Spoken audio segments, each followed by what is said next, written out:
السلام علیکم ورحمۃ اللہ وبرکاتہ۔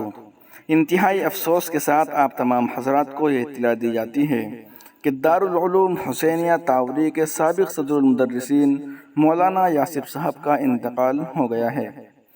مظفر نگر کے معروف دینی درسگاہ دارالعلوم حسینیہ تاوری کے سابق صدر المدرسین مولانا یاسین صاحب کا ایک لمبی عدالت کے بعد لونی میں انتقال ہو گیا تھا۔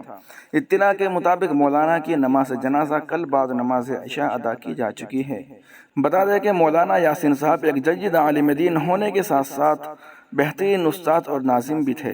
موصوف مرحوم ایک لمبے زمانے تک دارالعلوم حسینیہ تاوری کے صدر المدرسین کے ساتھ ساتھ ناظم تعلیمات کے فریضہ بھی انجام دیتے رہے۔ ان کے زمانے میں دارالعلوم حسینیہ تاوری کا تعلیمی نظام عروج پر رہا ہے۔ یہ ان کی مخلصانہ محنتوں کا نتیجہ تھا۔ آج مولانا موصوف نے دنیا فانی کو خیرآباد کہہ دیا اور اپنے رب حقیقی سے جا ملے۔ انا للہ و انا الیہ راجعون۔